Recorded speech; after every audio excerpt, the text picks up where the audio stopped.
नमस्ते बंधु।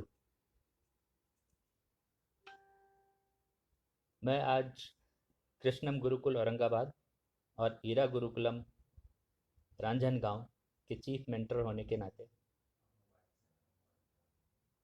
इस विशेष विषय पर चर्चा करने हेतु आप सबका स्वागत करता हूं। आज का हमारा विषय है Gurukul vision, what can school do about it. एक प्रचलन देखने में आया है शहरों में कि ज़्यादातर जो नए स्कूल्स खुल रहे हैं या इवन कुछ स्कूल्स जो अपने आप को अपग्रेड कर रहे हैं वो गुरुकुल शब्द का प्रयोग कर रहे हैं। हालांकि उसमें गुरुकुल नाम का कोई चीज़ नहीं है, परंतु एक फैशन की तरह बन रहा है। इसका इसका हेतु ये है कि ज़्यादातर अब स्कूल्स वाले इस बात को समझ रहे हैं कि लोगों में गुरुकुल व्यवस्था की तरफ आकर्षण बढ़ा है, और इसीलिए मेरे लिए ये विषय अति महत्वपूर्ण हो जाता है कि गुरुकुल को फैशन ना बनने दिया जाए, उसके अर्थ को और उसके प्रयोग को शिक्षा में उतारने के लिए आम लोग भी प्रयासरत हों। अतः हम अपने चर्चा को और इस विषय को दो भाग में हम रखेंगे। पहला भाग गुरुकुल और स्कूल इन दोनों की एक कंपैरेटिव एनालिसिस करेंगे, और दूसरा भाग हम जो कृष्णम गुरुकुल या ईरा गुरुकुल में जो इसकी इम्प्लीमेंटेशन कर रहे हैं उसके ब्रोशर पे चर्चा करेंगे। उसकी रूपरेखा हम थोड़ी सी डिटेलिंग करेंगे। तो पहले भाग में जो गुरुकुल और स्कूल की जो व्याख्या, इसको हम चार अंश में समझेंगे। एक, ह्यूमन रिसोर्स की डेफिनेशन। दूसरी, जो स्कूलिंग है उसके स्ट्रक्चर, एजुकेशन की स्ट्रक्चर। तीसरा, कंटेंट। और चौथा, उसका प्रोसेस। तो डेफिनेशन पे हम आते हैं। जो इस देश, पूरे देश को संचालित करने वाला या इसकी शिक्षा, इसके भविष्य को जो संचालित करने वाला डिपार्टमेंट वो है एजुकेशन डिपार्टमेंट, जिसको हम ह्यूमन रिसोर्स डिपार्टमेंट बोलते हैं। हमने तीन शब्द का यहाँ प्रयोग किया, ह्यूमन, रिसोर्स और डेवलपमेंट। ये बहुत आवश्यक है क्योंकि ह्यूमन के डेफिनेशन के आधार पे, कॉल आ रहा है बीच बीच में, ये बहुत आवश्यक है क्योंकि ह्यूमन के डेफिनेशन के आधार पे ह्यूमन डेवलपमेंट की प्रक्रिया होगी। अब हमारे पास दो व्यवस्था है, एक स्कूल और एक गुरुकुल। स्कूल में ह्यूमन को कैसे किया गया है और गुरुकुल में कैसे डिफाइन किया गया है।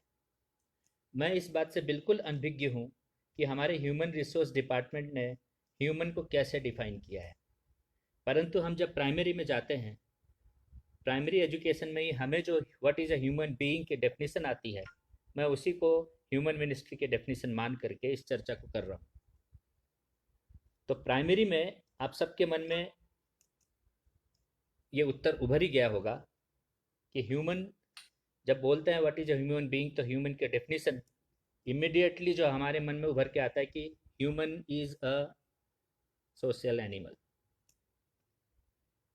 बीच में ही हमने मनुष्य को पशु के सामने ला करके, समकाल ला करके खड़ा कर दिया है। हमारे परसेप्शन में ही ये फिट है पहले से कि वी आर एनिमल्स और हम सोशल हैं। अनलाइक अदर एनिमल्स हम सोशल हैं। अब ये सोशलिज्म की रूपरेखा पे हम कभी अलग से चर्चा करेंगे, लेकिन हम सिर्फ ह्यूमन डेफिनेशन पे जाते हैं। तो गुरुकुल व्यवस्था में इसकी कैसी रूपरेखा है, इसको समझेंगे तो हमें तुरंत समझ में आएगा कि हम कौन सा दिशा ले रहे हैं ह्यूमन डेवलपमेंट के लिए। गुरुकुल व्यवस्था में जैसे ही हम मनुष्य बोलते हैं या ह्यूमन बोलते हैं, इमिडिएटली एक श्लोक उभर करके आता है, एक मंत्र उभर करके आता है, एक संस्कृत के शब्द उभर के आते हैं हमारे परसेप्शन में, अहम ब्रह्म अस्मि, यानी हम ब्रह्म का रूप हैं।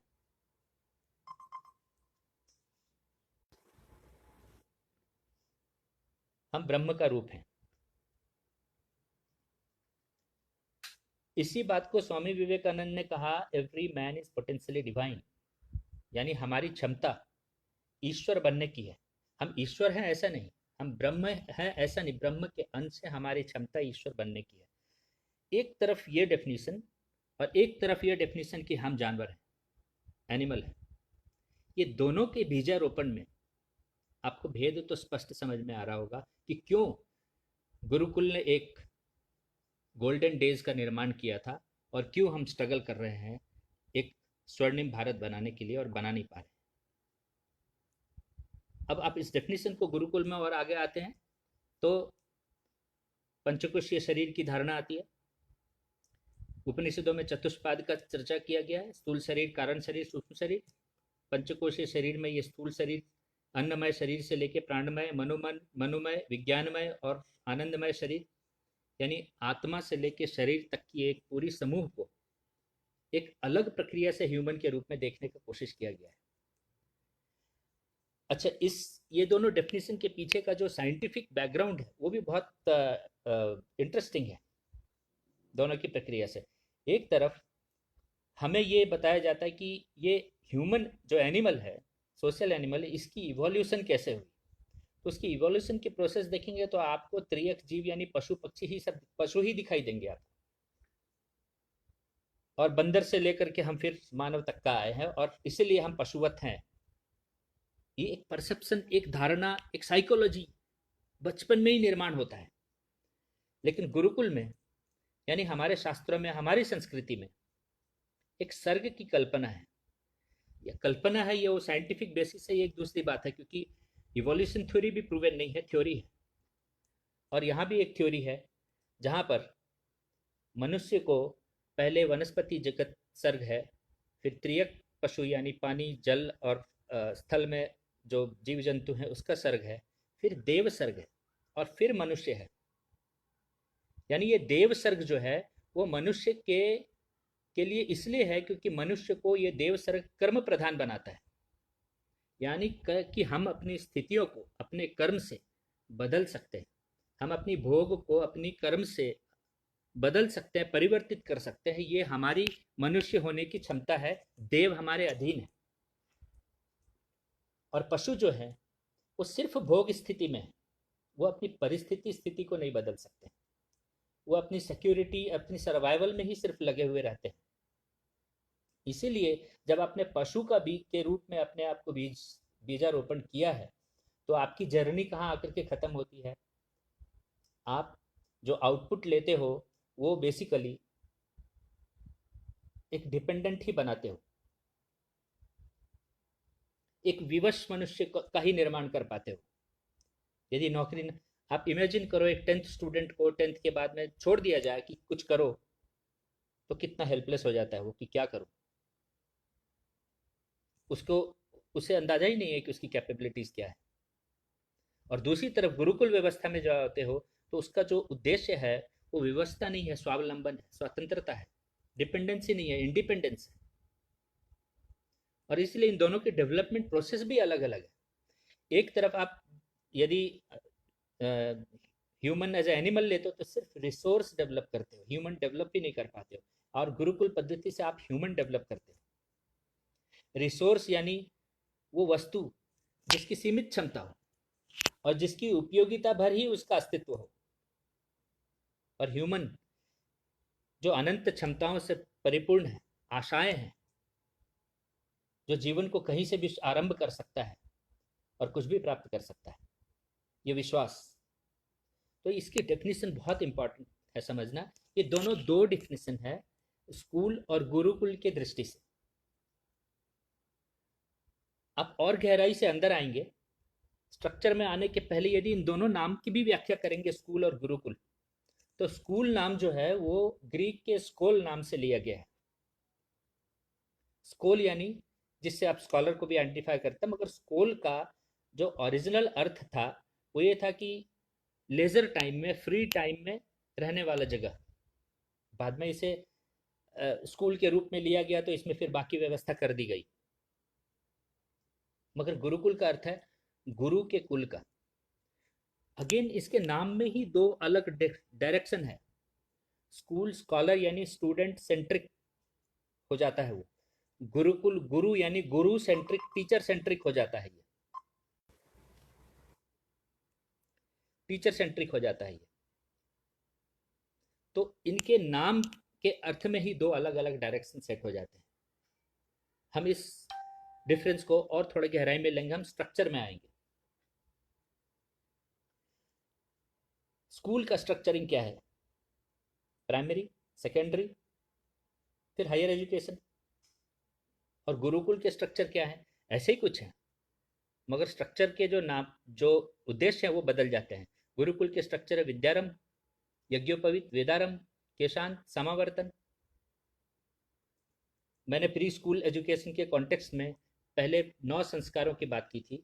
ये 5 संस्कार गुरुकुल में आता है और यही गुरुकुल का स्ट्रक्चर है। अभी स्ट्रक्चर के डिफरेंस को, स्कूल के और गुरुकुल के स्ट्रक्चर के डिफरेंस को हमको समझना होगा। गुरु स्कूल के स्ट्रक्चर में जब हम प्राइमरी बोलते हैं तो उसका उद्देश्य क्या है, उसके गोल्स क्या हैं, क्यों हमने ये माइलस्टोन सेट किए हैं?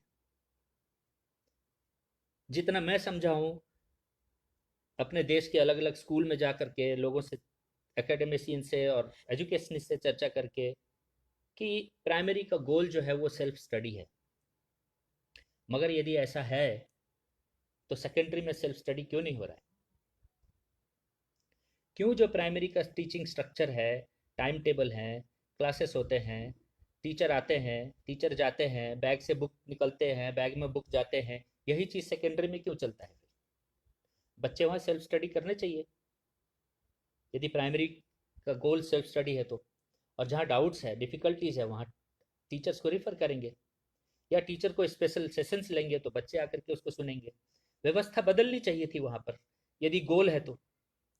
मगर ये गोल पूरे देश में कहीं पर नहीं दिखता है, क्योंकि बच्चों की सेल्फ स्टडी डेवलप ही नहीं होती है। इसका कारण क्या है? लेकिन गुरुकुल में जो गोल है वो इससे डिफरेंट है। प्राइमरी यानी है कि बच्चे 8 से 10 वर्ष की आयु को जब प्राप्त होते हैं तो प्राइमरी एजुकेशन खत्म होता है। गुरुकुल में उसी समय में यज्ञोपवीत होता है। तो गुरुकुल का जो वहाँ उद्देश्य है, वहाँ पर बच्चे का उद्देश्य, वहाँ पर कैरियर ओरिएंटेशन है। यानी यज्ञोपवीत के बाद तुरंत वेदारंभ होना है, यानी उसका स्ट्रीम ऑफ स्टडी क्या होगा। मैंने आपको कल प्री प्राइमरी एजुकेशन के कॉन्टेक्स्ट में आपको बताया था कि हमारे 16 संस्कारों का एक इम्पॉर्टेंट एस्पेक्ट है कि वो जीवन के बायोलॉजिकल एंड साइकोलॉजिकल डेवलपमेंट के पर्सपेक्टिव से टाइमिंग को माइलस्टोन बना करके वहाँ पर व्यवस्था परिवर्तन करता है। इसलिए यज्ञोपवीत का एक पर्टिकुलर टाइम है। और यज्ञोपवीत, एक और बात यह है कि यज्ञोपवीत गुरुकुल व्यवस्था का चीज़ है, पारिवारिक व्यवस्था की चीज़ नहीं। गुरुकुल नष्ट होने की वजह से ये परिवार में आया है, ये गुरु का अधिकार है। तो यज्ञोपवीत एक माइलस्टोन है। अब आप देखेंगे कि इन दोनों में एक बहुत बड़ा डिफरेंस है जो गुरुकुल को स्कूल से कहीं आगे ले जाकर के खड़ा कर देता है। और वो है कि गुरुकुल में, स्कूल्स में कोई कल्चरल गोल नहीं है, गुरुकुल में कल्चरल गोल्स हैं। कल्चरल गोल जब मैं बोलता हूँ तो विद्यारंभ से लेकर यज्ञोपवीत के बीच में बच्चों के बीच में श्रद्धा और समर्पण की भावना को कैसे जागृत करना। सेल्फ स्टडी ऑब्वियसली है, स्वाध्याय थोड़ा, लेकिन उन भावनाओं कैसे जागृत करना ताकि वो जब कैरियर की तरफ बढ़ेगा, स्किल की तरफ बढ़ेगा, तो गुरु को उसे कुछ सिखाने में ज़्यादा डिफिकल्टी या इन चीज़ों, इन बेसिक वैल्यूज़ के ऊपर में स्ट्रगल ना करना पड़े। ये जो कल्चरल गोल्स हैं ये स्कूल्स में मिसिंग है, वर्ल्ड वाइड मिसिंग। ये हमारे गुरुकुल पद्धति का बहुत कोर कंसेप्ट क्यों, और ये क्यों मिसिंग है आपको ये भी समझना है। ये इसलिए मिसिंग है क्योंकि स्कूल जो है वो स्टूडेंट सेंट्रिक है और गुरुकुल जो है वो गुरु सेंट्रिक है। स्टूडेंट सेंट्रिक मतलब चाहे वो टीचर हो या मैनेजमेंट हो या पेरेंट हो, वो स्टूडेंट को फोकस करके उसकी पूर्ति और उसके लिए ही सब कुछ कर रहा है, उसकी फुलफिलमेंट ही इसका गोल है। मगर बच्चे तो ऑलरेडी हैं, उसकी फुलफिलमेंट क्या करना। बच्चे की फुलफिलमेंट किस में है तो बच्चे कहाँ सेंट्रिक होंगे वो इंपॉर्टेंट हो जाता है। यानी बच्चे की मोटिवेशन कहाँ से आएगी, उसकी इंस्पिरेशन कहाँ से आएगी, उसके आइडियोलॉजी कहाँ से आएगी, किसमें वो अपने आप को देखेगा कि मेरे one time one point solution जो है वो यहाँ है। इस व्यवस्था को यदि नहीं बनाएंगे तो बच्चे केंद्रित यदि रहेंगे तो बच्चे अब टीचर्स के कंपैरिजन में अपनी इंपॉर्टेंस को ज़्यादा फील करेंगे। पेरेंट्स टीचर को कुछ भी बोल के चले जाते हैं। टीचर्स मैनेजमेंट के आगे हाथ जोड़ के खड़े खड़े रहते हैं, सर झुकाए खड़े रहते हैं। बहुत ही दयनीय स्थिति लगती है उनकी। अब आप बोलेंगे टीचर में कैपेबिलिटीज नहीं है, वो अलग विषय है। लेकिन हमने अपने टीचर्स को, शिक्षकों को पोजीशन क्या दिया है? ये क्यों हुआ? क्योंकि आपने स्टूडेंट सेंट्रिक सिस्टम बनाया जिसमें टीचर का कोई जगह नहीं है। इसी वजह से भी टीचर की क्वालिटी नीचे नीचे नीचे चले गई। आपका ध्यान ही नहीं है टीचर डेवलपमेंट पे, आपका ध्यान स्टूडेंट के ऊपर ही है। और आप स्टूडेंट डेवलप नहीं कर सकते क्योंकि स्टूडेंट को आइडियल चाहिए, इंस्पिरेशन चाहिए, मोटिवेशन चाहिए, गाइड चाहिए, मेंटर चाहिए। ये सब कहाँ से मिलेगा उसे? तो ये जो कल्चर आता है ये टीचर सेंट्रिक होने से ही आता है। क्योंकि स्टूडेंट श्रद्धा और समर्पण ये किस में देखेगा, किस में करेगा? यदि टीचर नहीं है तो ये दोनों क्वालिटीज उसके पास, ऐसे अन्य और क्वालिटीज है जो उसके पास नहीं होंगे। अब आगे आने के बाद में आप देखेंगे कि ब्रह्मचर्य का कल्चर है गुरुकुल में। स्कूल में तो आप इमेजिन ही नहीं कर सकते हो कि ब्रह्मचर्य नाम का हमारे स्टूडेंट ही हंसेंगे, उसके ऊपर चुटकुले बनाएंगे। ऐसा इसलिए है क्योंकि हम शब्दों को अपभ्रंश करते चले जा रहे हैं। हमने गुरुकुल शब्द को भी, के मीनिंग को भी लूज कर गए हैं। हमें लगता है गुरुकुल यानी कि कोई जंगल में जाकर के बैठ करके हरि नाम जप करना। उसी तरीके से ब्रह्मचर्य का मतलब ये होता है कि सिर्फ औरतों से दूर रहना। आप तैत्तरीय उपनिषद खोल करके देखिए, ब्रह्मचर्य के 4 डेफिनेशन है, 4 एट्रीब्यूट्स हैं बेसिकली।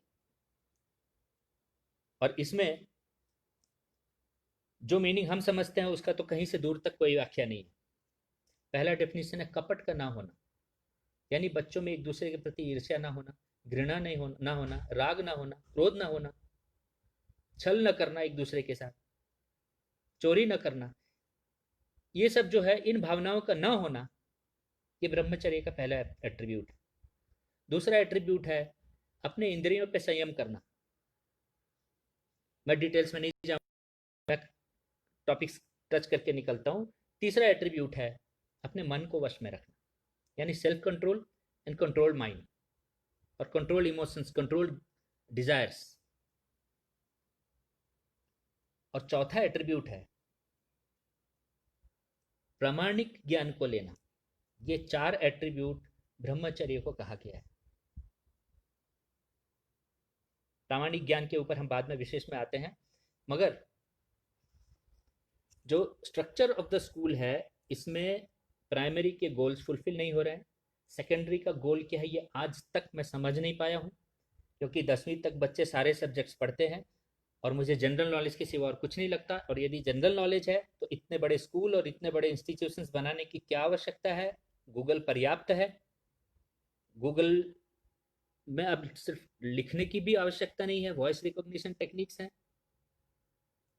और सिर्फ गूगल नहीं, ई लर्निंग के डिफरेंट मैकेनिज्म्स आपके पास अवेलेबल हैं। पूरा का पूरा ज्ञान बच्चों तक यूं ही पहुंचाया जा सकता है और सिर्फ एग्जाम दिला के बाहर निकाला जा सकता है उनको, यदि सिर्फ इंफॉर्मेशन और कंटेंट ही फीड करना है तो। यदि ऐसा नहीं है, आप बच्चे के निर्माण में एक इंस्टीट्यूशन को इम्पॉर्टेंट समझते हैं, लाखों रुपया खर्च करते हैं, तो इंस्टीट्यूशन की रूपरेखा क्या होनी चाहिए ये हमें गुरुकुल से सीखना पड़ेगा और उसकी कुछ व्यवस्था को स्कूल्स में लेना पड़ेगा।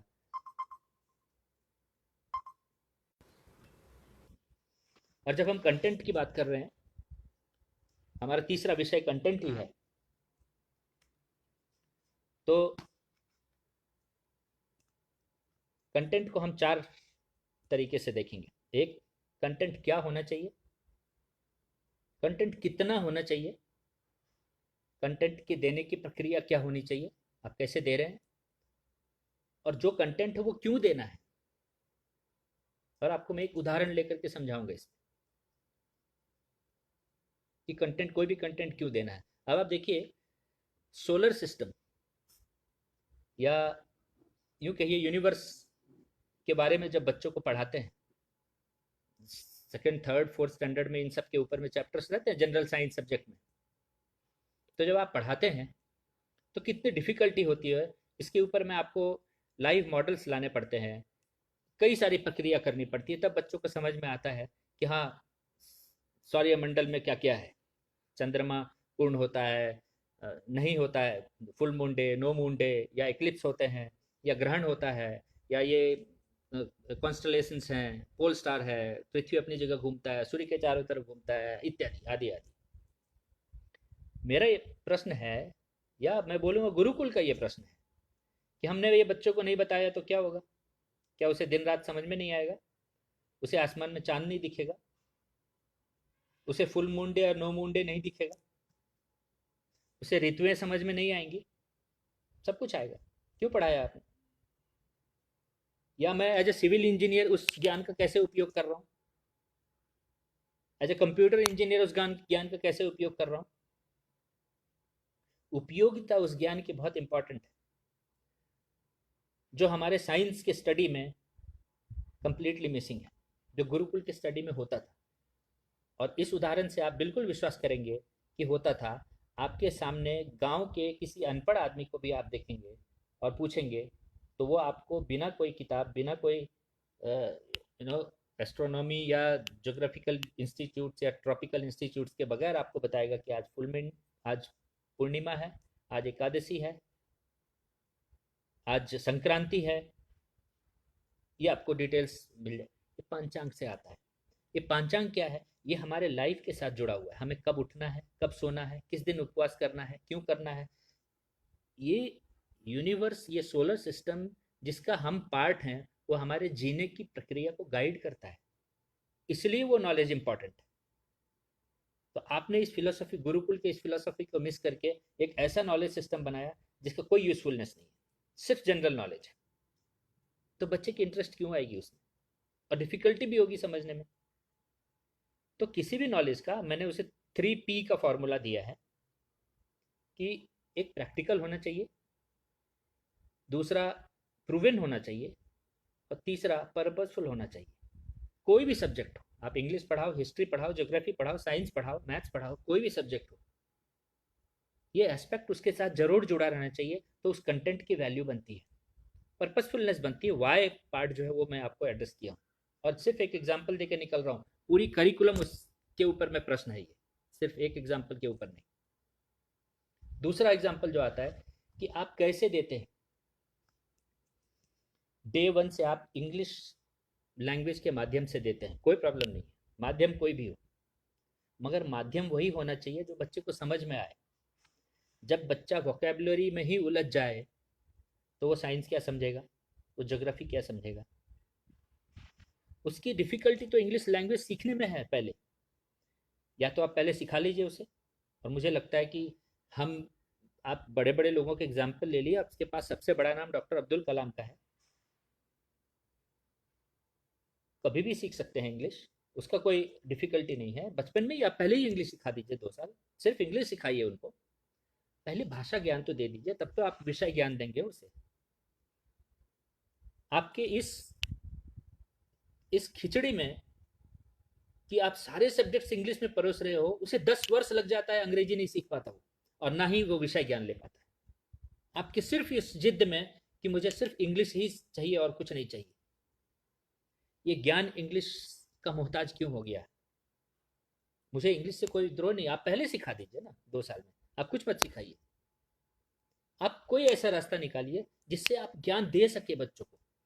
पहली कक्षा में जो वो सीख रहा है, 10वीं में उसका उपयोग कर पाए। 10वीं में जो सीख रहा है वो बाहर जीवन में फिर उपयोग कर पाए।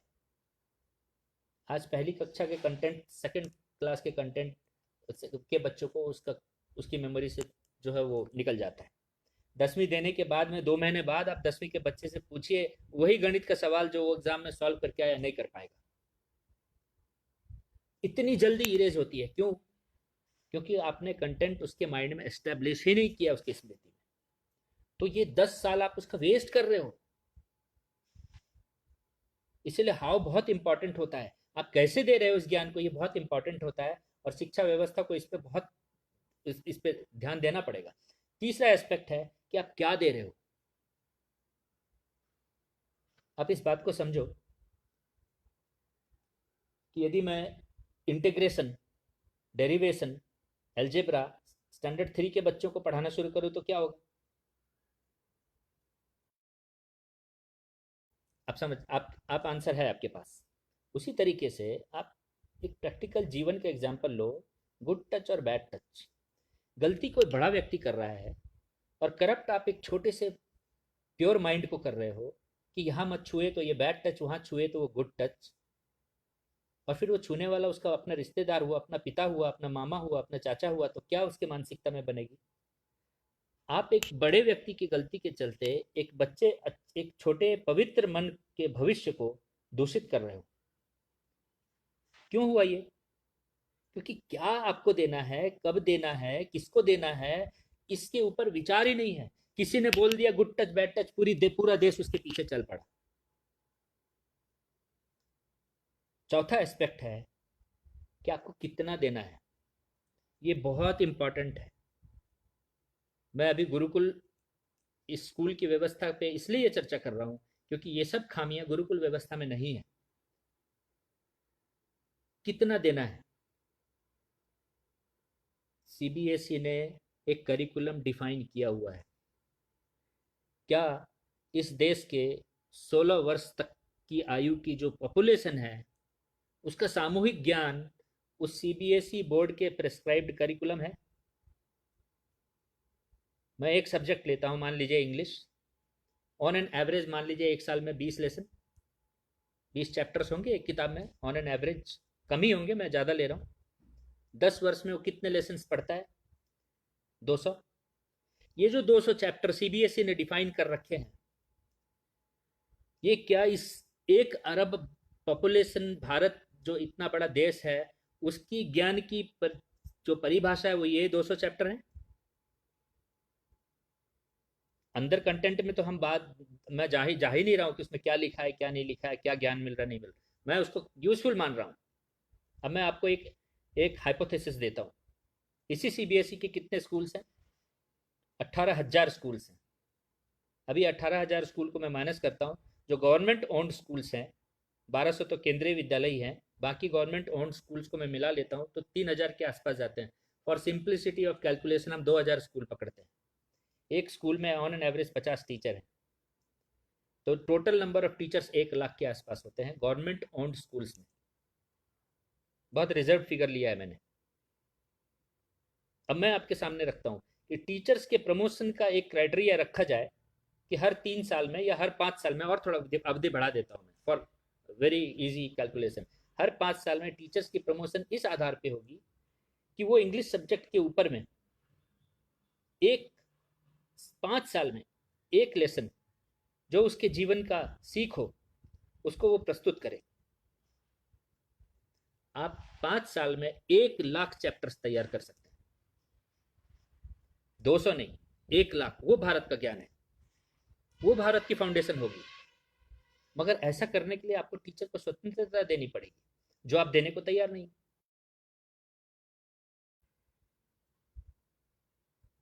कंटेंट से बाहर तो गुरुकुल व्यवस्था में कंटेंट की भी एक नियमावली, एक नियम था, एक एक डिजाइन था। विद्या के ऊपर में ऐसा कहा जाता है कि आनवयी की त्रयी वार्ता दंड निचिष्ट शाश्वती, यानी कि वो क्रमबद्ध हो, उसमें ज्ञान, कर्म और उपासना तीनों का समावेश हो, यानी तंत्र मंत्र यंत्र तीनों का समावेश हो उस ज्ञान में। तीसरा, वो निश्चयात्मक बुद्धि देता हो, हमें हमें डिसीजन लेने में मदद करता हो, क्लैरिटी ऑफ माइंड एस्टेब्लिश करे। और चौथा, वो यूनिवर्सल हो नॉलेज, संकुचित ना हो। ये क्वालिटी ऑफ कंटेंट के ऊपर में ये गाइडलाइंस है गुरुकुल में। ये गाइडलाइंस कहाँ है हमारे स्कूल में? क्यों नहीं है? यदि ये गाइडलाइंस नहीं होंगे तो कंटेंट की प्योरिटी एस्टेब्लिश नहीं होगी। एनीवे, हम और आगे आते हैं और थोड़ी सी प्रोसेस यानी टीचर हुआ। मैं बार बार टीचर पे इसलिए आ रहा हूँ क्योंकि कल्चर टीचर के ऊपर डिपेंड करता है। बाकी दुनिया की कोई ऐसी प्रक्रिया नहीं है जिससे स्कूल में आप कल्चर एस्टेब्लिश कर सकते हो। हमने पहले ही किया कि कल्चरल गोल्स नहीं है स्कूल के पास, क्योंकि स्कूल स्टूडेंट सेंट्रिक है। जिस दिन वो टीचर सेंट्रिक हो जाएगा, गुरु सेंट्रिक हो जाएगा, वहाँ अपने आप कल्चर प्रवेश कर जाएगा। अब आप समझो कि जिस आपके टीचिंग मैकेनिज्म क्या है, टाइम टेबल एंड क्लासरूम, सिर्फ ये दो, इसके अलावा कुछ नहीं है टीचर के पास। टाइम टेबल क्यों? उसे आधे घंटे के लिए अंदर जाना है और बाहर आना है, हेल्पलेस। और उसी क्लासरूम के अंदर 40 बच्चे के साथ उसे आधे घंटे में कोई एक टॉपिक डिस्कस कर लेना है। और इतना ही नहीं, उसे हर सप्ताह यूनिट टेस्ट, यानी हमने पढ़ाया है, वो बच्चे को समझ में आया है कि नहीं आया, उसके लिए यूनिट टेस्ट।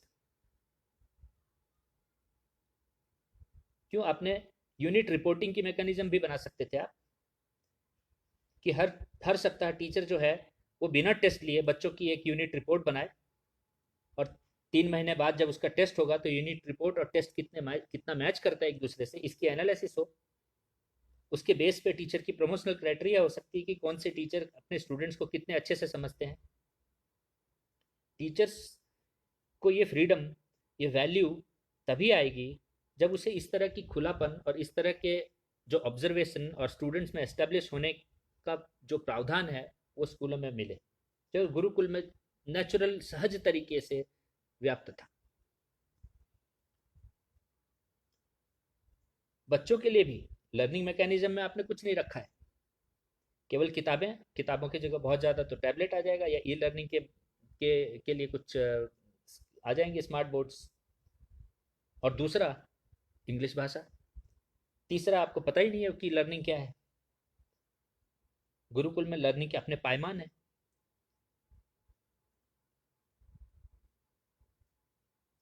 तो ओवरऑल जो स्कूल्स हैं उसमें बहुत इम्प्रूवमेंट करने की आवश्यकता है, यदि हमें शिक्षा को इम्प्रूव करना है तो। मैं बहुत शॉर्ट में इन टॉपिक्स को कवर करने की कोशिश किया हूँ, क्योंकि बहुत वाइड है और मैं एक एक टॉपिक के डिटेल्स में नहीं जाना चाहता, क्योंकि वो हमारे ट्रेनिंग की प्रक्रिया है। तो आप डेफिनेशन पे रूट हुए, डेफिनेशन गलत हुआ, गोल गलत हो गया, डेवलपमेंट प्रोसेस गलत हो गया, उसके बाद डेफिनेशन गलत होने के बाद में गोल गलत होने की वजह से आपके स्ट्रक्चर जो है उसके गोल सेट नहीं हुए, स्ट्रक्चर गोल में सेट होने की वजह से आपके कंटेंट जो हैं वो स्कैटर्ड हो गए, मीनिंगलेस हो गए, या आप यूँ कहिए बस हैं, और पर्पजलेस हो गए। और उसकी वजह से आपका जो सिस्टम आपने शुरू से स्टूडेंट सेंट्रिक रखा है, वहाँ कल्चर, टीचर ना होने की वजह से, टीचर की वैल्यू ना हो जाने की वजह से वहाँ पे कल्चर कभी आप जो है वो बन नहीं सका है। तो ये दो एनालिसिस है। आपको इसकी डिटेल्स, हमने एक पुस्तक लिखी है, एजुकेशन गुरुकुल वर्सेस कॉलोनियल, ये पार्ट 1 था। एजुकेशन गुरुकुल विजन जो है ये हमारा पार्ट 2 है पुस्तक का। ये आपको लॉकडाउन के बाद में हम प्रिंटिंग को डालेंगे और आपके लिए उपलब्ध होगा, आप हमसे वो पुस्तक प्राप्त कर सकते हैं। अब मैं आपको जो हम दो स्कूल टू गुरुकुल की जर्नी में हमने दो इंस्टीट्यूशन को हाथ में लिया है एज अ चीफ मेंटर, वो है औरंगाबाद में बीड रोड पे कृष्णम गुरुकुल। कृष्णम स्कूल नाम था, हमने गुरुकुल उसको चेंज करवाया है उनसे, तो कृष्णम गुरुकुल है वो। और नगर रोड पे रांझनगांव में हाईवे पे ही आपको ईरा गुरुकुलम मिल जाएगा। ये दो गुरुकुल में जो हमने रूपरेखा रखा, उस ब्रोशर को आपके साथ में हम शेयर करेंगे। और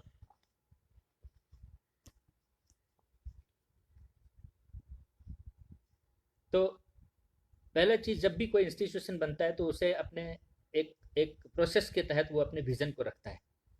हमने विज़न को, जनरली क्या होता है, विज़न एक स्टेटमेंट होता है, एक कुछ शब्दों का समूह होता है जिसमें पूरे स्कूल की जो अंडरस्टैंडिंग है उसको एक विजनरी तरीके से चंद गिने चुने शब्दों में बांधने का प्रयास होता है।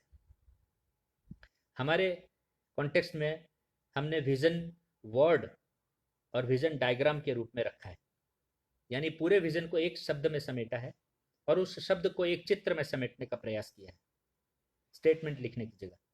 फिर भी यदि मुझे इसे स्टेटमेंट में लिखना हो तो हमने ये दो पार्ट में उसे लिखा है। पहला पार्ट हमने जो लिखा है वो है कृष्णम गुरुकुल और Ira Gurukul is not a school, it's not a school where students pass and knowledge fails.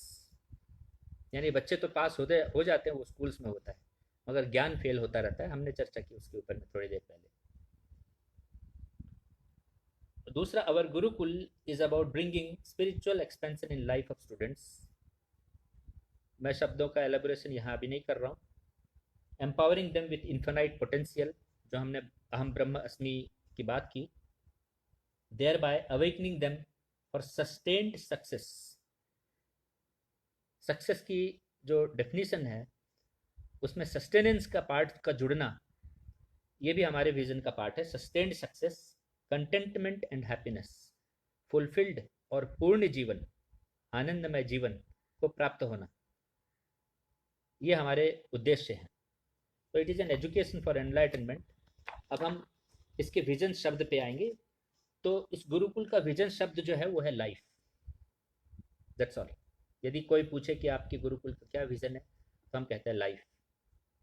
और फिर वो लाइफ को समझना है तो फिर हम उसको लाइफ के फुल फॉर्म को हम करते हैं। L for leadership, I for innovation, F for foundational values and E for excellence. अब ये जो 4 क्वालिटीज है, इसके पीछे पूरी दुनिया लगी है। और मैंने आपको वो गुरुकुल और स्कूल के जो डिफरेंस का फाउंडेशन इसलिए बताया ताकि आपको इस ब्रोशर की गहराई को समझा सकूं कि ये जो 4 क्वालिटीज़ है, ये आपके कंटेंट में, आपके एकेडमिक्स में नहीं है। ये 4 क्वालिटीज़ सिर्फ और सिर्फ वो जो कल्चरल गोल्स जिसको हम मिस कर रहे हैं स्कूल्स में, उससे ही निर्माण हो सकता है। यही समझाने हेतु हमने उस बैकग्राउंड को क्रिएट किया। यानी कि टीचर सेंट्रिक जब तक नहीं होगा, कल्चर ड्रिवन जब तक नहीं होगा, वैल्यू ड्रिवन जब तक नहीं होगा, तब तक आप इन 4 क्वालिटीज़ को डेवलप नहीं कर सकते। और इन चार क्वालिटीज़ के बिना कोई व्यक्ति, कोई देश प्रगतिशील देश नहीं बन सकता, लॉन्ग टर्म सस्टेनेबल देश नहीं बन सकता। तो ये 4 क्वालिटीज़ में लीडरशिप को हम पहले लेते हैं, बहुत ब्रीफ में समझेंगे। लीडरशिप मतलब सिर्फ शिवाजी महाराज, भगवान श्री राम या चाणक्य, यही नहीं है। ये तो प्राकृतिक लीडरशिप है, ये अलग है। लीडरशिप आपको हर जगह चाहिए होता है। हम कंपनी में काम करते हैं, वहाँ हमको लीडरशिप चाहिए होता है। हम एक घर के अपने पारिवारिक व्यवस्था में कोई कार्यक्रम करते हैं, वहाँ लीडरशिप की आवश्यकता होती है। हम पॉलिटिक्स हो, वहाँ लीडरशिप की आवश्यकता होती है। आपके मेडिकल साइंस हो, वहाँ लीडरशिप की आवश्यकता होती है। बिजनेस हो, वहाँ लीडरशिप की आवश्यकता होती है। लीडरशिप आपको हर जगह लगता है, क्योंकि लीडरशिप में आपको कई तरह के मैनेजमेंट, कई तरह के लीडरशिप रोल आपको प्ले करने रहते हैं। चाहे वो आप 2 व्यक्ति के साथ प्ले करो, चाहे 20 के साथ, चाहे 200 के साथ या 2000 के साथ, आपको ये क्वालिटीज़ जो है वो आपको as a team player, as a social player आपको एस्टेब्लिश करता है लोगों के बीच में। और ये क्वालिटीज़ एक 2 पार्ट में है। एक, जैसा मैंने आपको कहा, किसी में प्राकृतिक तरीके से है तो वो अपना रास्ता ले लेता है और वो काफ़ी ऊंचा जाता है। मगर मास को ये क्वालिटीज़ आवश्यक है एक अच्छे जीवन जीने के लिए। आप स्कूल में कैसे डालोगे इस क्वालिटीज़ के लिए? आप क्या करते हो? ये फील्ड ट्रिप कराना और सिर्फ मोटिवेशनल कुछ चीज़ें, लेक्चर सुनाने, ये सबसे नहीं होता। इसकी व्यवस्था करनी पड़ती है। दूसरा जो क्वालिटी वो इनोवेशन है। अगेन, इनोवेशन मतलब कोई इन्वेंशन नहीं है, कोई डिस्कवरी नहीं है, जो हर पेरेंट्स अपने बच्चों को साइंस किट दे करके या साइंस की कुछ कोचिंग करा करके या इस तरह की व्यवस्था में जाने के बाद सोचते हैं आइंस्टाइन बन जाएगा। ये सब नहीं है। या साइंस में उत्तीर्ण हो जाएगा, वो बातें नहीं है। इनोवेशन का बहुत ही सिंपल मीनिंग है कि सीमित साधन को लेकर के, लिमिटेड रिसोर्स आपके पास है, उसको लेकर के किसी सामाजिक, किसी व्यक्तिगत, किसी प्राकृतिक जो समस्या है उसको सुलझाना, इतना ही है ये इनोवेशन। और वो जो समस्या है वो आपका बिजनेस समस्या भी हो सकता है, किसी तरह की समस्या हो सकती है, लेकिन साधन जो है वो आपके पास सीमित हो सकता है। वो इनोवेशन वहाँ से आता है। जैसे हमारे डॉक्टर विजय भटकर ने सुपर कंप्यूटर बनाया, हमारे देश के पास में कंप्यूटर बनाने के भी साधन नहीं थे, बहुत ही सीमित साधन था। इसीलिए उनके बनाए हुए सुपर कंप्यूटर की बहुत वैल्यू है और विश्व में उसका कदर है। तो वो इनोवेशन कहलाएगा। अदरवाइज सुपर कंप्यूटर तो पहले से बना हुआ था। आपको एक उदाहरण दिया सर, तीसरा, फाउंडेशनल वैल्यूज़। ये सबसे इम्पॉर्टेंट पार्ट है शिक्षा का और सबसे नेग्लेक्टेड एस्पेक्ट है एजुकेशन का, स्कूल्स का। फाउंडेशनल वैल्यूज़, मुझे ये चीज़ नहीं समझ में आता है कि यदि हम पढ़ाएं प्रातःकाल उठ के रघुनाथा माता पिता गुरु ना वही माता, माता पिता और गुरु के चरणों में प्रणाम करता है कोई, तो ये क्यों नहीं पढ़ाया जा सकता स्कूल्स में? फाउंडेशनल वैल्यूज़ व्यक्ति निर्माण के लिए, पारिवारिक निर्माण के लिए, सामाजिक निर्माण के लिए, बिजनेस करने के उद्देश्य के लिए, पॉलिटिकल एजेंडाज के लिए, मानवता के लिए, व्यवहार के लिए, सृष्टि के लिए, इसकी फाउंडेशन वैल्यूज में ही है। और यदि ये नहीं है तो मनुष्य जितने ज्ञान साधन लेगा सबको नष्ट करता हुआ चला, जो आज करता हुआ दिख रहा है। इसलिए नेग्लेक्ट करने की foundational value is very important. Fourth is excellence. Excellence यानी वो जो भी कर रहा है उसमें त्रुटियां ना हो, गलतियां ना हो, वो कैसे करेगा? क्यों? आपको उदाहरण देता हूं कि हमारी जो करंट व्यवस्था, इसकी वजह से एक्सेलेंस कभी डेवलप नहीं होती है। हम प्री प्राइमरी में बच्चों को लिखने के लिए लगा देते हैं, इतना ही नहीं, कर्सिव राइटिंग करवाते हैं। उसके हैंड और माइंड की कोऑर्डिनेशन 8 वर्ष के बाद ही ठीक से डेवलप होती है। यानी हम उसके राइटिंग यानी पेंसिल और कलम यदि 8 वर्ष के बाद उसके हाथ में पकड़ाएं तो आप विश्वास करिए ज़्यादातर बच्चों की हैंडराइटिंग खूबसूरत होगी, क्लियर होगी और अच्छी होगी। लेकिन आज ज़्यादातर बच्चों का हैंडराइटिंग बिगड़ा हुआ है बिकॉज हमने गलत समय पे गलत स्किल को इंट्रोड्यूस कर दिया। जैसे मैंने आपको कहा कि इंटीग्रेशन हम थर्ड में यदि इंट्रोड्यूस कर दें, क्योंकि हमारी एम्बिशन है कि हमारा बच्चा कुछ करे, तो उसका आउटपुट क्या होगा? यही आउटपुट जो है स्किल के साथ में हो रहा है, गलत टाइम में आप इंट्रोड्यूस कर रहे हैं। तो एक्सेलेंस तभी आएगा जब आप बच्चे के एज, उसके नैसर्गिक गुण यानी इनेट एबिलिटीज़ को कंसिडर और फैसिलिटीज़ को कंसिडर करते हुए उसे आप सुविधाएं जो है और ट्रेनिंग उपलब्ध कराएंगे। तो ये 4 एस्पेक्ट जो है, ये विज़न है गुरुकुल का, हमारे गुरुकुल का। और इसको करने के लिए हमने 4A और 4E का थ्योरी लगाया है। 4A, पहला ए है असेसमेंट ऑफ ह्यूमन क्वालिटीज़, जो मैंने आपको इंट्रोड्यूस किया इसलिए कि श्रद्धा है, समर्पण है, ब्रह्मचर्य है, उसके जो 4 पाए जो एट्रीब्यूट्स हैं, इसकी असेसमेंट या और असेसमेंट बेसिकली इंट्रोडक्शन और उसकी इम्प्लीमेंटेशन स्टूडेंट्स में कैसे करें, ये एक है। दूसरा एकेडमिक ग्रोथ, जिस पे हर स्कूल आज के तारीख में फोकस कर रहा है। वो एकेडमिक ग्रोथ किधर जा रहा है, क्या हो रहा है, ये अलग विषय है, वो हमने रूपरेखा देखी उसकी, मगर ये दूसरा एस्पेक्ट है। Third is alignment with career, जो स्कूल्स में नहीं हो रहा है। हायर एजुकेशन में चूज करके पर्टिकुलर स्ट्रीम लेकर के बच्चे आगे जा रहे हैं, बात अलग है, लेकिन स्कूल के लेवल पे, बेसिक स्कूलिंग के लेवल पे अलाइनमेंट विद कैरियर नहीं हो रही, क्योंकि उसके नैसर्गिक गुण या इनेट एबिलिटीज की फाइंडिंग ही नहीं है, तो वो होगा कैसे? And fourth is attitude rooted in cultural values, जिसकी चर्चा हमने की अभी, फाउंडेशनल वैल्यूज की। ऐसी उसकी एटीट्यूड जो है बच्चों में निर्माण करना, ये 4A है। And 4E is excellence at work को किया। दूसरा एफिशिएंसी टू परफॉर्म। एक्सेलेंस एक ये है, उसको कहा हमने जिसमें त्रुटियां ना हो, गलतियां ना हो। जैसे अर्जुन तीर चलाएगा तो लक्ष्य को भेदेगा ही, मगर एफिशिएंसी उसको कहते हैं कि अर्जुन एक मिनट में कितने तीर चला डालेगा, एक ही चलाएगा या 100 चला देगा, ये एफिशिएंसी होती है। तो उसकी एफिशिएंसी इंप्रूव करना। और एम्पावरमेंट, जो लीडरशिप के लिए चाहिए, एम्पावरमेंट। आज व्यक्ति लोनली होता जा रहा है, समाज से कटता जा रहा है, सेल्फिश होता जा रहा है, कमज़ोर होता जा रहा है, तो एम्पावरमेंट कैसे होगी? आपकी पूरी जो सोशलिज्म, जिस पे मैं चर्चा नहीं किया हूँ, कभी करूँगा, उसमें सोशलिज्म की जो रूपरेखा रखी, स्ट्रक्चर रखी गई है, चाहे वो फेमिनिज्म का कंसेप्ट हो या सोशलिज्म का कंसेप्ट हो, ये व्यक्ति, वो पुरुष हो या स्त्री, ये दोनों को कमज़ोर करता हुआ चला जा रहा है। तो हमें एक एम्पावरमेंट जो फिलोसफी है उसको ठीक से समझ के रखना स्कूल्स का काम है, इंस्टीट्यूशंस का काम है इसको करना। और तीसरा एंटरप्रेन्योरशिप, यानी स्वावलंबन की तरफ वो कैसे बढ़े, इनोवेशन को कैसे यूटिलाइज करे सेल्फ सस्टेन होने के लिए। 10वीं के बाद में उससे ये ना लगे कि अब मैं क्या करूँ, उसे ये लगे कि मैं बहुत कुछ कर सकती हूँ, कोई एक रास्ता हो तो ठीक हो, नहीं तो मैं 10 रास्ते और बना लूँगा। ये एंटरप्रेन्योरशिप जो है, तो ये 4A और 4E ये फाउंडेशन है हमारे गुरुकुल में बच्चों के व्यक्ति निर्माण का। अब इसको हमने फिर विस्तारित किया है कि सेल्फ डेवलपमेंट में हम बच्चों के लिए क्या क्या करते हैं। वो मैं डिटेल नहीं दूंगा क्योंकि वो स्कूल की इंटरनल गुरुकुल की इंटरनल इम्प्लीमेंटेशन होती है। वो आप हमारे साथ अलाइन होंगे तो सब डिटेल्स आपके साथ वर्कआउट करेंगे। लेकिन कुछ टर्मिनोलॉजीज मैं आपको इंट्रोड्यूस करूंगा कि सेल्फ डेवलपमेंट और सोशल डेवलपमेंट जब बच्चे की हम करते हैं तो एक तो सोशल फिटमेंट, यदि वो अपने समाज, अपने ट्रेडिशन, अपने कल्चर को ही अस्वीकार करता है और अनफिट होता है तो वो व्यक्ति दुनिया के किसी कोने में जाएगा तो उसे तकलीफ होगी क्योंकि वो वहाँ पर एडजस्ट नहीं कर पाएगा। उसकी एटीट्यूड ही अनफिट होने की है। तो पहला जो ट्रेनिंग है वो ये है कि वो अपने कल्चर, हमारे देश के कल्चर और ट्रेडिशन को एक्सेप्ट करे और फिट हो, फिटमेंट। दूसरा, सोशल चैलेंजेस।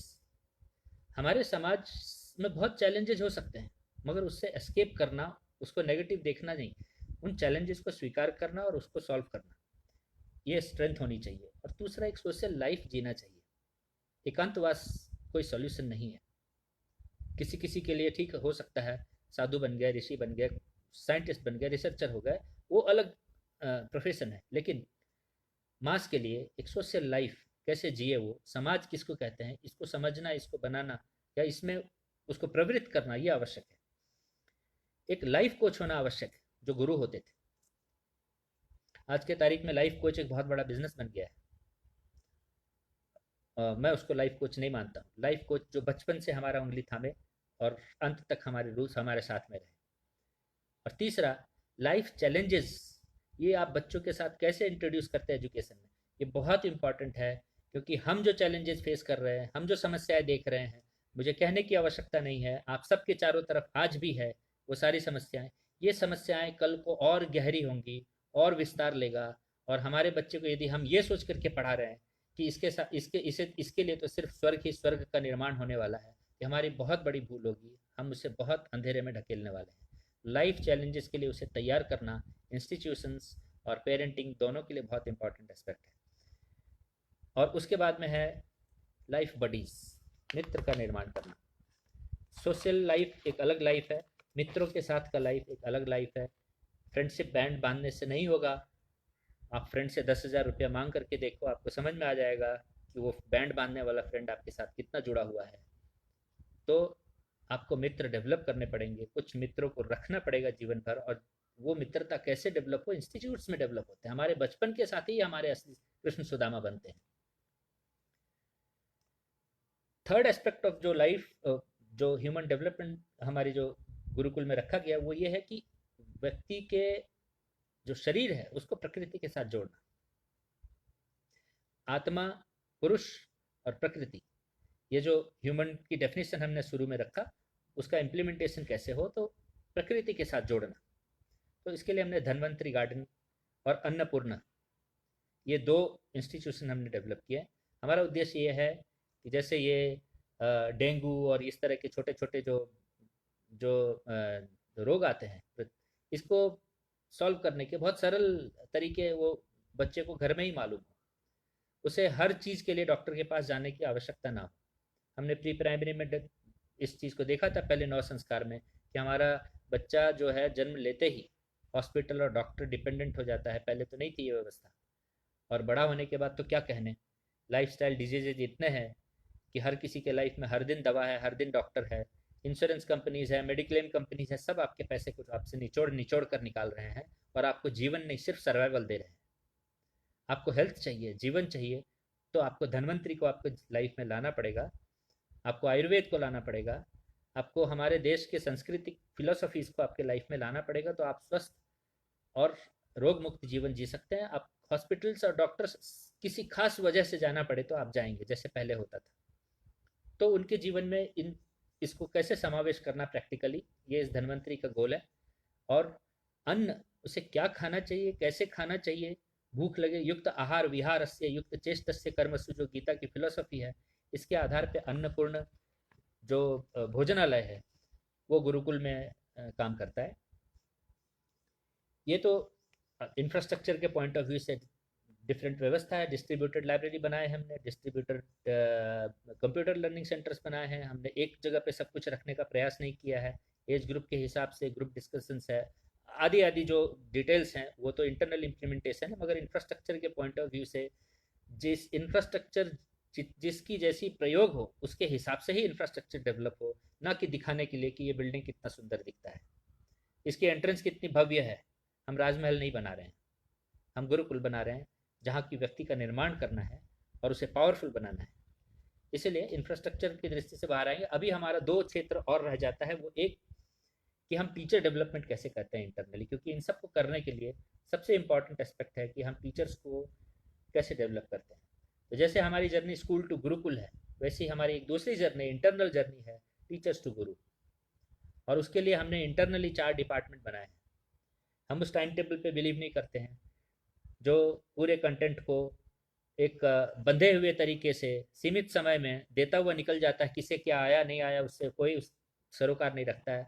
उस फिलोसफी से बाहर निकल के टीचर के निर्माण के लिए हमने 4 डिपार्टमेंट बनाए हैं। हम उसे 4C कहते हैं, क्रिएटिविटी, कनेक्टिविटी और कम्युनिकेशन एंड कैलिब्रेशन। ऐसे 4 डिपार्टमेंट है, इसके अलग अलग फंक्शनरीज हैं। इसमें टीचर को ट्रेन किया जाता है अपने शास्त्र पद्धति से, जो साधन चतुष्टय के 4 जो एट्रीब्यूट्स हैं वो उनके जो सर्टिफिकेशन प्रोग्राम्स जो हैं उसके आधार पे 4 लेवल सर्टिफिकेशन प्रोग्राम्स हैं जो टीचर के लिए किया जाता है, ताकि टीचर को हम गुरु बना सकें। स्टूडेंट्स को जो हमने चर्चा की वो आइडियल्स, इंस्पिरेशंस, मोटिवेशंस उनको मिल सके। और इसके साथ साथ चूँकि डे स्कूल्स हैं और पेरेंट्स का बहुत इंपॉर्टेंट रोल है बच्चों के जीवन में, इसलिए पेरेंट एजुकेशन प्रोग्राम भी जो है वो हमने लॉन्च किया है। हमारे गुरुकुल की व्यवस्था में इंटरनली है वो कि पेरेंट्स पीयर प्रेशर में आने की वजह से और सब इंफॉर्मेशन इतनी व्यापक तरीके से अवेलेबल होने की वजह से पेरेंट्स की एक्सपेक्टेशंस बहुत वियर्ड और बहुत इधर उधर हो जाते हैं।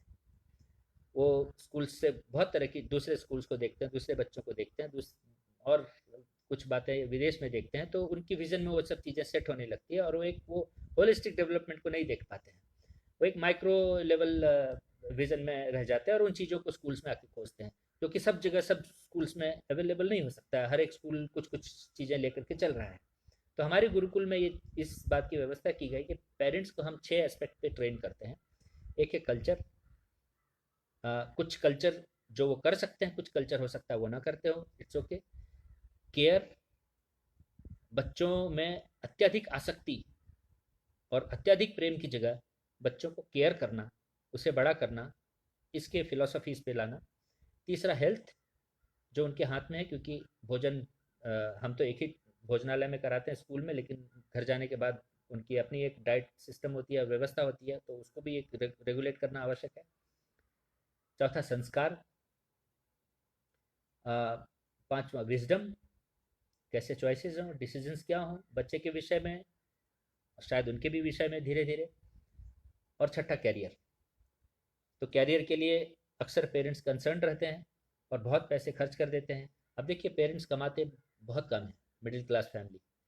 एक तो हेल्थ में उनके पैसे चले जाते हैं, दूसरा एजुकेशन में चले जाते हैं, तीसरा गवर्नमेंट टैक्सेस में चले जाते हैं। पैसे के लिए बहुत परेशान है, लेकिन ऐसा नहीं किए यदि कुछ व्यवस्थाएं ठीक कर दी जाएं तो यही पेरेंट्स इतने ही कमाई में बहुत अच्छी जीवन जी सकते हैं, बहुत सुखद जीवन जी सकते हैं। लेकिन इतने पैसे लेने के तंत्र हैं और कोई भी तंत्र किसी से कम नहीं है। आपका medical system, hospitals, insurance, mediclaim, medicine, doctors, ये सब अपने आप में जो पैसा ले रहा है। दूसरी तरफ गवर्नमेंट के इतने सारे तरह के टैक्सेस आ जाते हैं, चाहे आप कार लो, स्कूटर लो, रोड पे आओ, प्रॉपर्टी लो, या इलेक्ट्रिसिटी के बिल दो, वाटर के बिल, फ़ोन के बिल दो, ऑल कितने सारे उनके जो पैसे इस व्यवस्था में चला जाता है। तीसरा जो बचता है मेजर पैसा उनका, वो एजुकेशन में पानी की तरह बहना शुरू हो जाता है। इसीलिए इसको एजुकेशन वाला जो क्षेत्र है जहाँ हम कुछ कर सकते हैं, हमारे गुरुकुल में हमारे पेरेंट्स को एक उज्जवल भविष्य के साथ उनको ये सब पैसे वेस्ट न करना पड़े, ट्यूशन्स के, कोचिंग्स के पीछे, ये सब के पीछे वेस्ट न करना पड़े, इसकी पूरी व्यवस्था के लिए पेरेंट एजुकेशन प्रोग्राम ये हमारे गुरुकुल व्यवस्था का पार्ट है। हमारे साथ गुरुकुल में 3 और मेंटर्स हैं, उनको इंट्रोड्यूस करना चाहूँगा। एक स्वामिनी सद विद्यानंद जी हैं, जो स्वामी दयानंद सरस्वती, आप देखे होंगे ऋषिकेश में जब उनका देहांत हो रहा था तो आ, अपने प्रधानमंत्री मोदी जी उनसे मिलने गए थे, क्योंकि वो उनके गुरु रहे, स्वामी चिन्मयानंद के शिष्य रहे और हमारे स्वामी दयानंद सरस्वती के गुरु थे वो।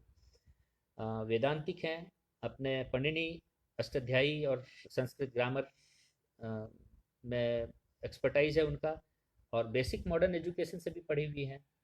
तो हमें जो दोनों का मिश्रण चाहिए वो एक गुरु के रूप में उनके साथ व्याप्त है, और शास्त्र की जो भी बातें हम लोग पढ़ते हैं वो उनसे हम ऑथराइज कराते हैं कि हम जो समझ रहे हैं वो सही है कि नहीं शास्त्र की दृष्टि से। दूसरे जो हमारे मेंटर हैं वो श्री रवि घाटे जी हैं, जो नेशनल अवार्डी हैं, नेशनल यूथ अवार्डी हैं, नेटवर्किंग, सोशल रिलेशनशिप्स और एंटरप्रेन्योरशिप। अभी वो कोबिज पूना में जो स्टार्टअप्स हैं, स्मार्ट स्टार्टअप्स, उसको लीड करते हैं वो कई लेवल पे।